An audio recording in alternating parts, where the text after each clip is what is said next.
Hello, my name is Shirley Self, and I'm here to talk astrology. And today I wanted to do some definitions for you, maybe clarify a few issues for you. We'll start by, I want to talk about the Ascendant. The Ascendant, this is the horoscope of the United States. I'll use this as an example. Ascendant right there is in Sagittarius, and your Ascendant is your immediate and spontaneous expression of yourself. It's your door into being. It is how you approach life. The Descendant over here is what you attract. The energies over there are, Yeats called them the mask. This is the will, this is the mask.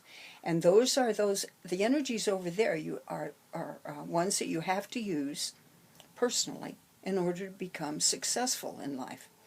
But what generally is over there is what we attract, but those are the qualities that we tend to don't own. We don't know that we own them, and we project them on other people, and so they're always bouncing back at us, often to our dismay.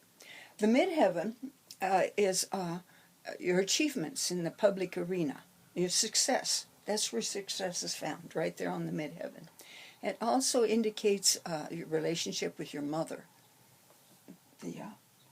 Understand mother, father. It's nobody knows which is which, but in my chart, it seems to hold true that my mother is more the Midheaven, and my father is the IC, and the IC is your roots, your instinctual self. That's your base camp, and that's your father. And it works for me because I have a Saturn retrograde right there on the IC, Saturn in Aries. And it is true that I had virtually no relationship with my father. He was there, and he was kind, but there was virtually no relationship between the two of us. He didn't know what to do with a girl.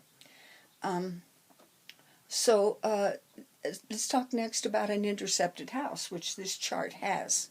Intercepted house. It has Virgo and Pisces intercepted in the 9th and the 3rd house. This is very difficult. That means that sign is wholly contained within that one house, and it'll also give you somewhere near it, either here or here, you'll have one zodiacal sign on the cusp of two houses. Up here, on the cusp of two houses. That any planets intercepted like that are complicated, very complicated. And you can see that our Neptune, United States Neptune, is intercepted there. And so our mythology, our mythologizing, you can see how complicated it is. We have more and more myths to deal with.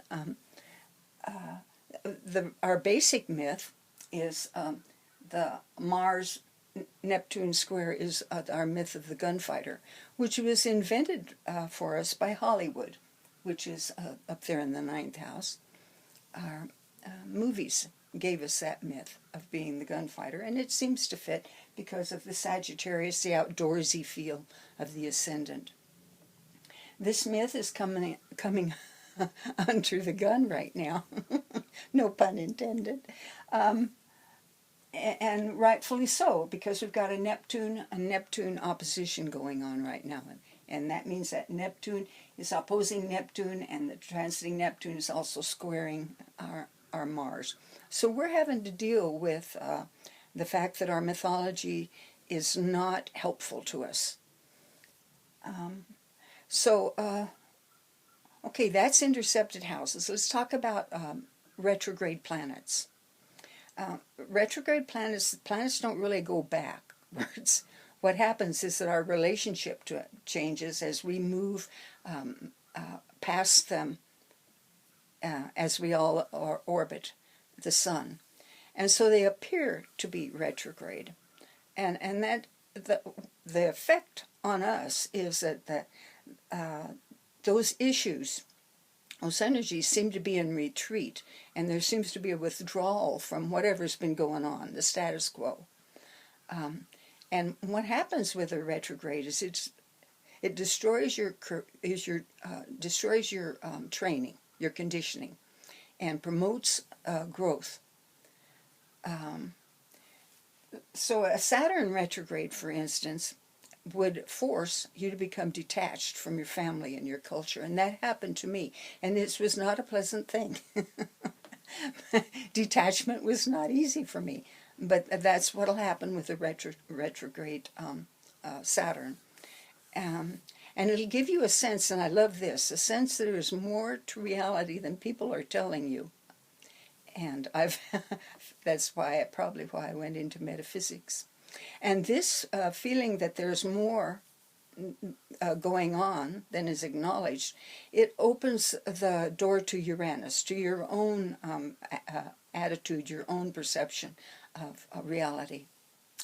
Okay, now this doesn't have a vertex on it. Actually, it does, because this is a timed chart. The vertex for the United States is up there exactly conjunct Fortuna. And a vertex is a fated connection, often a concealed agenda, some experience that will definitely change your perspective, your life.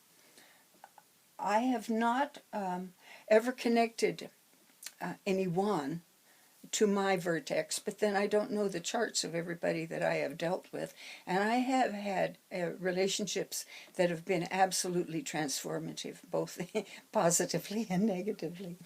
And I was thinking that previously I did a video on James Watson and Rosalind Franklin. James Watson, who got the Nobel for revealing the structure of DNA, and Rosalind Franklin, who discovered the structure of DNA, and whose lab partner, so to speak, gave that information to Watson, who then jumped on the bandwagon and published first, and that's all you have to do to get the Nobel. So interesting that James Watson's vertex was in the 8th house. The vertex is over here somewhere. It was in the 8th house at 22 Leo, which was exactly conjunct Rosalind Franklin's Jupiter at 22 Leo. So the vertex is important. If you have the information to follow your own vertex, like I say, I've never found any connection with anybody, even though there probably was if I knew all the horoscopes of the people I had interacted with over my life. And opposite the vertex is the anti-vertex. Now for the United States, that anti-vertex will be over here in the 2nd house conjunct the Pluto. And you say, well, what does that mean? The anti-vertex are untapped resources, unseen qualities, alternative source of power. And when you look at what rules this Pluto here and would rule the vertex is, okay, it's ruled by Saturn, and Saturn is ruled by Venus, and Venus is ruled by the moon, and the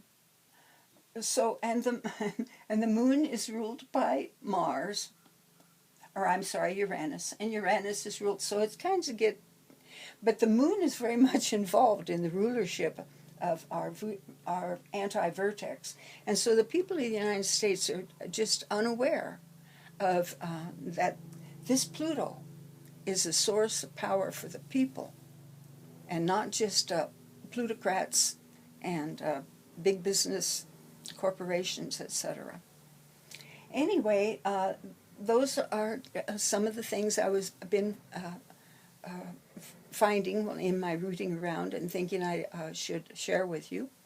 And so it's short, but it's sweet today, right?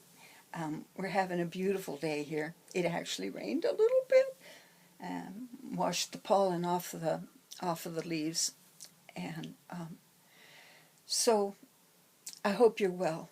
I hope you're all vaccinated and actually getting to hug the people you love.